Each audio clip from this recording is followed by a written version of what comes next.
สิ่งสนาเลิศเนาะระหว่างพักกูดกับบ้านไวเตา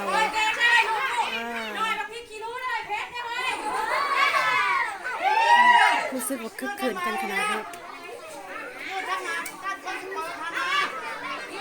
อันนี้เป็นกองเสียเพิ่น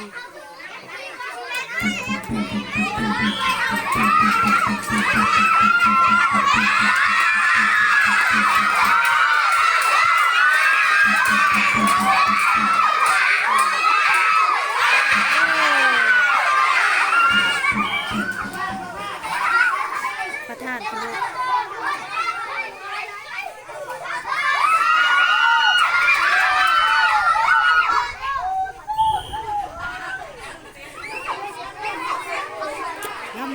มาเบิ่งกันเนาะว่าเฮียนได้สิได้เนาะ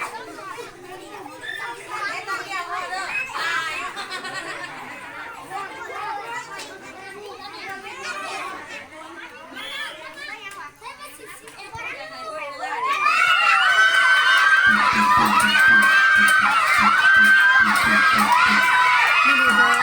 แดดแห้งเนาะ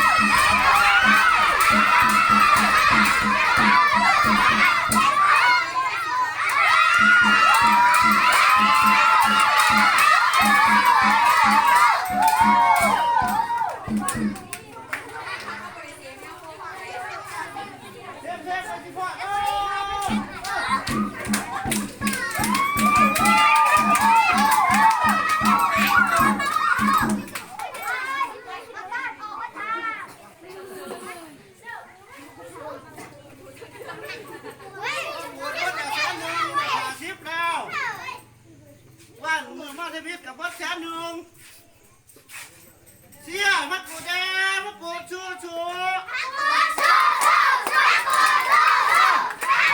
ได้ใจขนาดนอนได้คู่มิตรใจ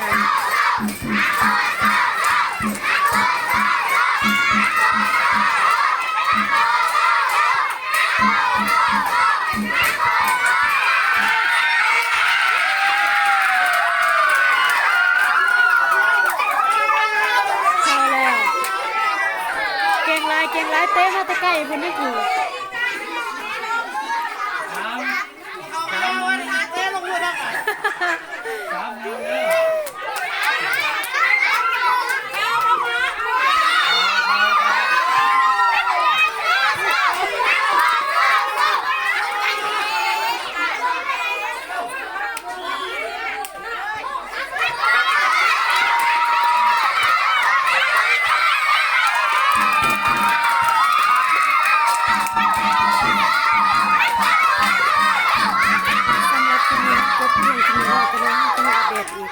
คลิปต่อไปด้วยที่ฝากมาตามพ่อแม่พี่น้องทุกคนรู้สึกว่ามันเป็น